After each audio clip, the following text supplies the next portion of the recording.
Hello, I'm going to talk to you today about a particular technique that has arisen as a query in our frequently asked questions since we've been running the Colourwork knit along. And what this is inserting a steek into a garment that is knitted in the round at the armhole or neckline points. And this is something that seems to be causing some people some confusion as to how they go about doing that and what the purpose of doing that is. So this particular approach or technique occurs quite frequently in garments that are knitted in the round. So it's a really useful technique to master and to understand, as it will take you through all sorts of patterns that you might want to have a go at. So first of all, what I'm going to do is show you a garment that has had an armhole steek previously inserted and what the purpose of the steek is. And then once I've actually run through that with you, I will then demonstrate on my own knitting how I follow the pattern and insert a steek at the armhole, so you can see exactly what I do. Okay, so what I'm going to do now is get the Gertrude vest from Echoes and explain to you how that principle has worked when knitting that garment. Okay, and so this little beauty here is the Gertrude vest, which I think is familiar to quite a number of you, certainly those of you who are taking part in the knit along. There's a lot of Gertrude vests being knitted, and Gertrude is an all-over Colourwork vest, and it's knitted in the round from the bottom up. And what that therefore means is that when you reach the armhole points, you have to do something to ensure that when you get to the armhole, you have a hole where your arm is going to fit through. And so how do you do that when you are working in the round? You have two choices really. The first of those is that you divide the work between the front and the back stitches, and you would work normally you would work the back first, and you would work backwards and forwards on those stitches.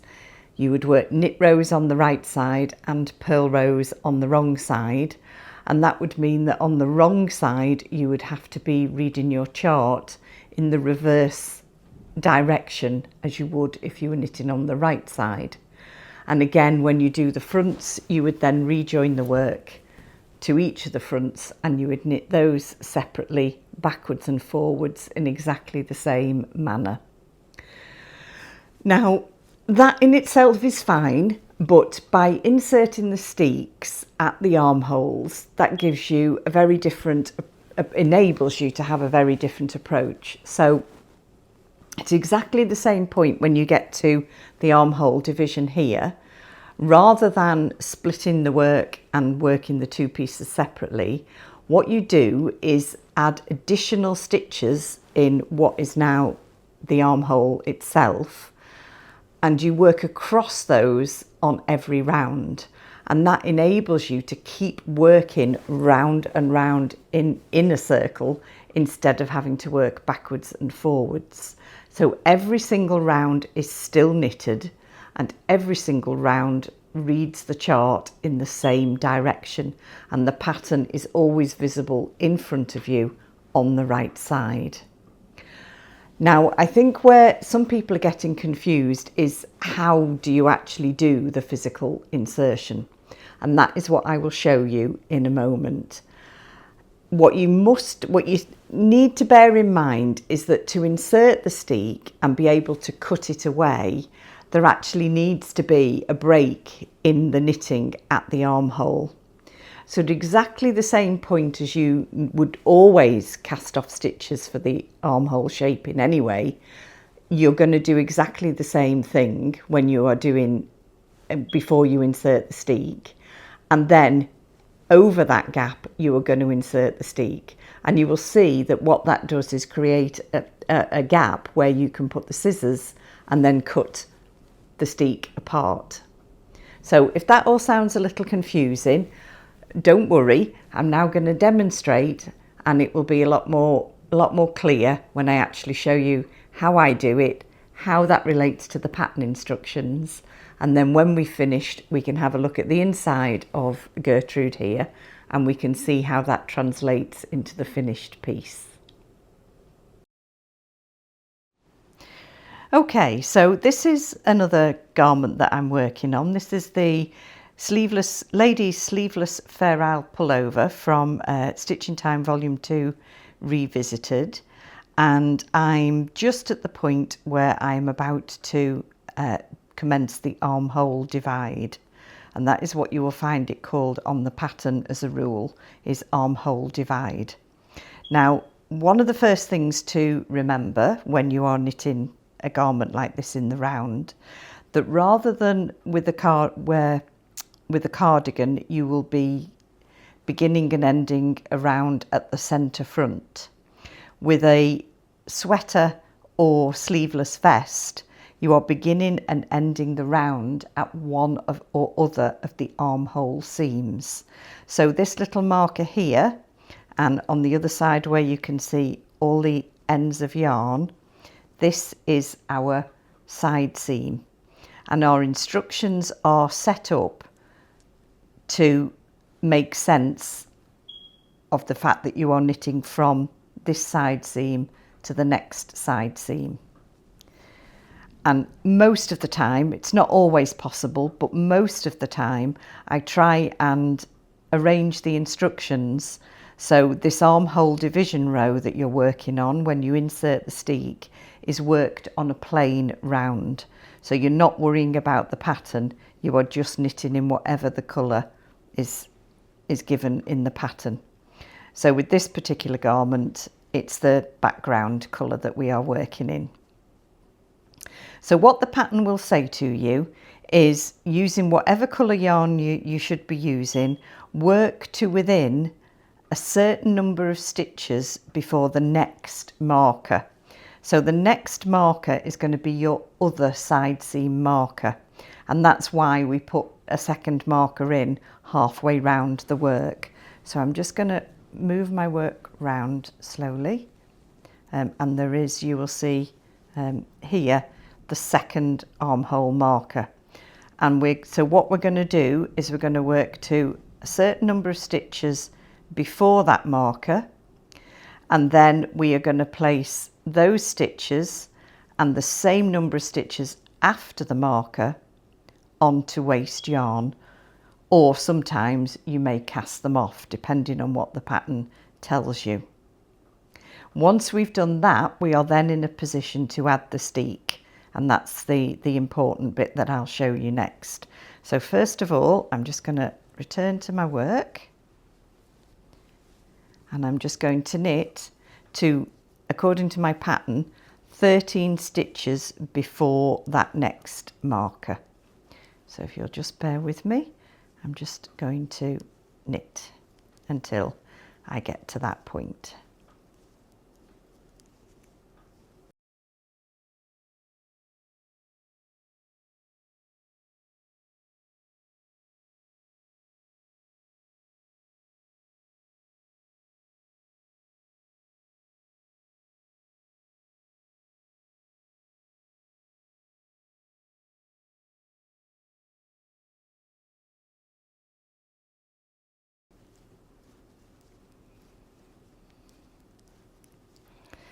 Okay, so I'm shortly going to be coming up to my stitch marker, and I need to stop 13 stitches before that marker. So I'm just going to have a look in a second and see how many stitches I've got left to work.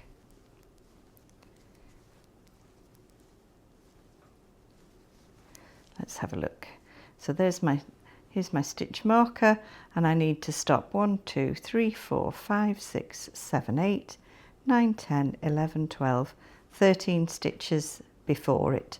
So I've got 5 more stitches to knit. So 1, 2, 3, 4, 5. And this is where the division of my armhole is going to be. So the easiest way to do this is just to get some waste yarn and pop it on a tapestry needle, and then we're just going to slip our stitches from our work onto the needle. So I'm just going to thread my needle, or hopefully thread my needle. There we go.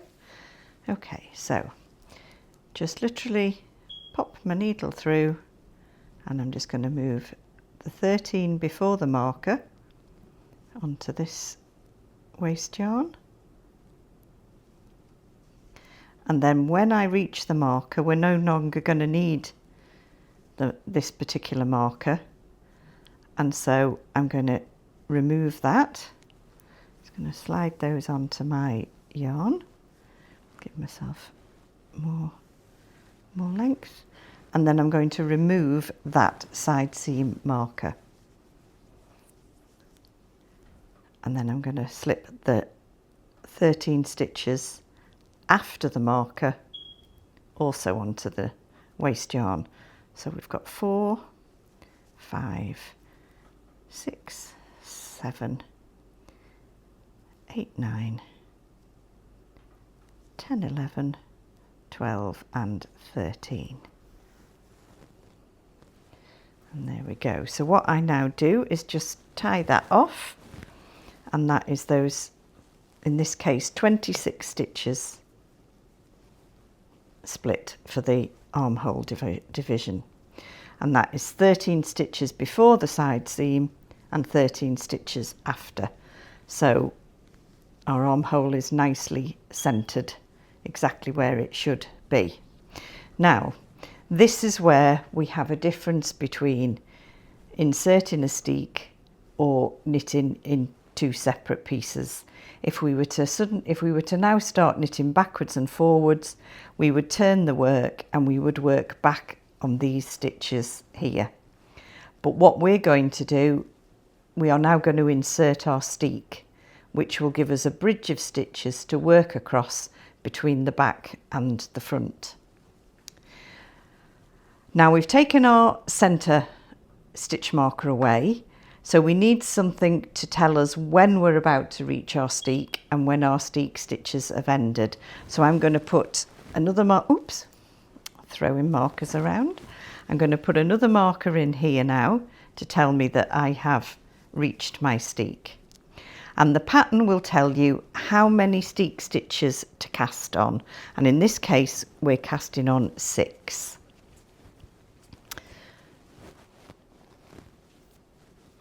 And it just says by using the backward loop method. And the way that works is you literally just twisting your yarn and popping it on the needle and pulling it tight.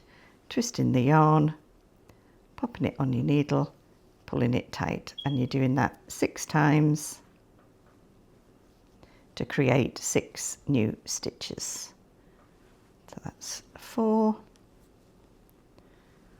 5, and you would normally use the same colour as you are using for the rest of the work. And as I say, because I normally try and do it on a single coloured row, it's normally uncomplicated and just all the one colour. So I'm now going to add another marker at the end of the steek, and that tells us that we're back onto the main body of the work. And so the next thing you're going to do is you are literally just going to knit the first stitch of the next part of the garment. So you can see here what we have is we have our stitches that we've taken off the needle. I'm going to push this through to the other side so all the threads don't get in your way. So you can see we have our stitches that we've taken off the needle here. We have a new marker to indicate where our steek starts, and we've cast on 6 stitches to create our steek. And then we're just going to now carry on knitting across the other part of the garment. And what we're going to have to do now is work our way back round to where we began our work and repeat this process. So we're going to stop 13 stitches before our beginning of round marker. We're going to put those 13 stitches onto waste yarn. We're going to remove our beginning of round marker, and we're going to put another 13 stitches onto the waste yarn, and then we're going to cast on our new steek stitches. What that obviously means as well is that your beginning of round position changes, and when we get there I'll just explain your options with where your beginning of round will actually be.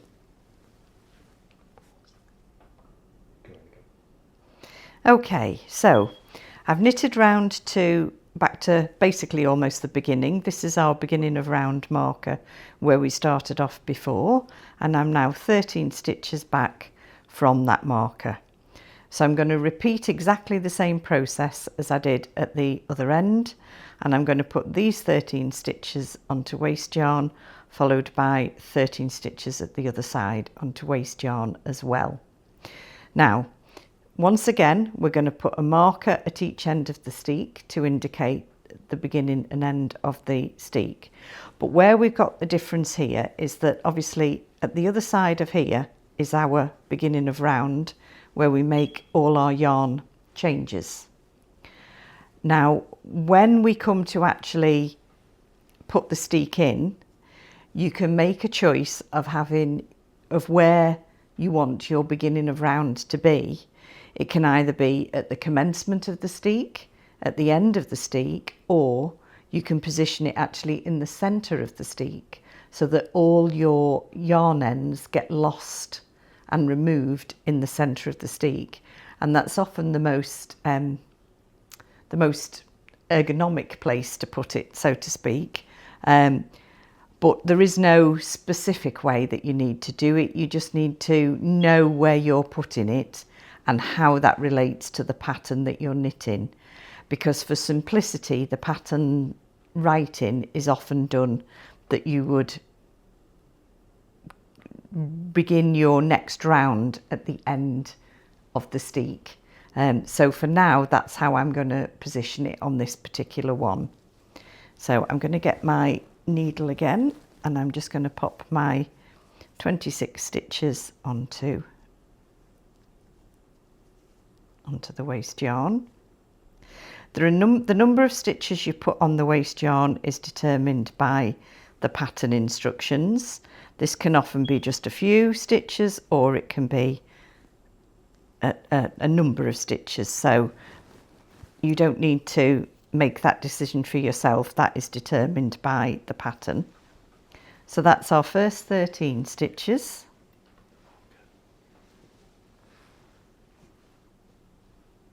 So 1, 2, 3, 4, 5, 6, 7, 8, 9, 10, 11, 12, 13.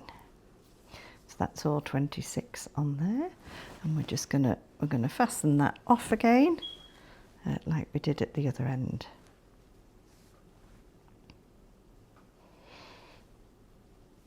And that holds all of those. Ultimately, they will be picked up and used as part of your armband, but again, I will demonstrate that as a separate tutorial when I get to it.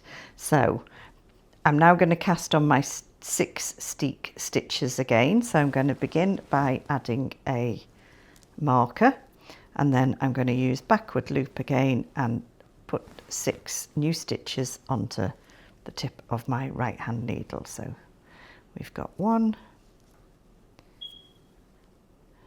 2, 3, 4, 5, and 6.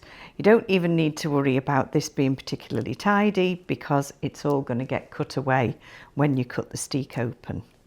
So it's the one time you can sort of not really care too much about your cast on. So we're going to put our other marker now at the, oh, this one, you might just see that this one's actually got its loop missing. So I'm just going to go back to my other normal marker and pop that one in. Now, if you decided that you were going to have your beginning of round at the centre of the steek, you would add a marker here between the 3rd and the 4th stitch, so that you always remember that that's where you're going to change your colours. Otherwise, you're going to change them either here or most likely here. Okay, and now we're on the 2nd round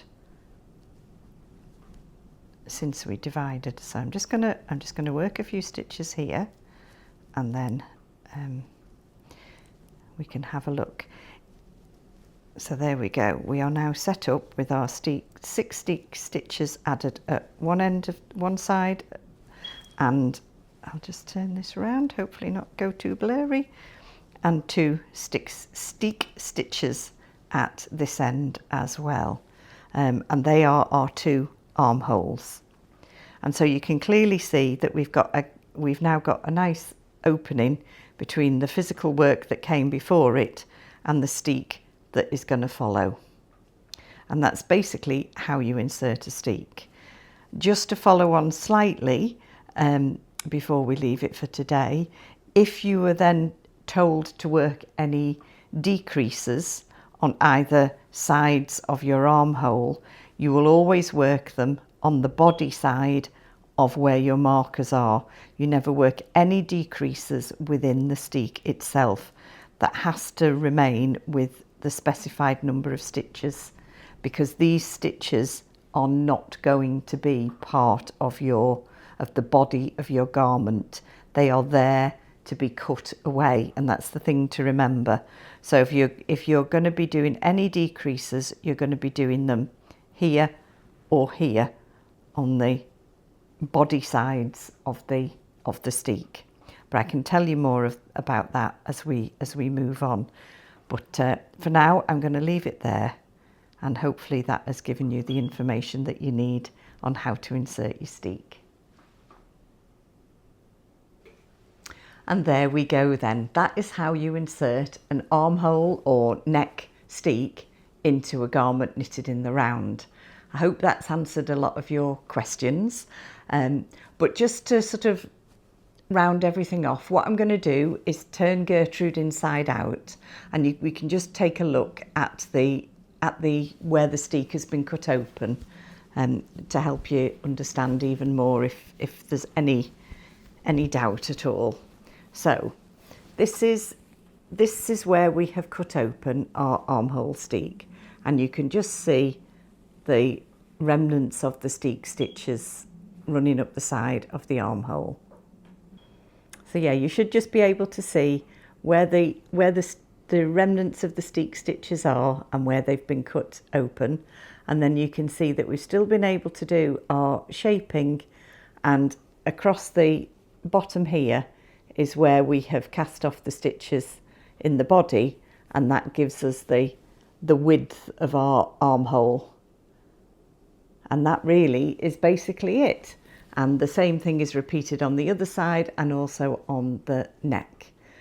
So I hope that's been of help, and that you'll all feel confident to have a go yourselves. And if not, do get in touch and we can see what we can do to help, or go onto one of the groups, either the Facebook group, the Ravelry group, or Patreon, and I'm sure there's somebody there who can help you as well. But in the meantime, good knitting, and I'll see you soon.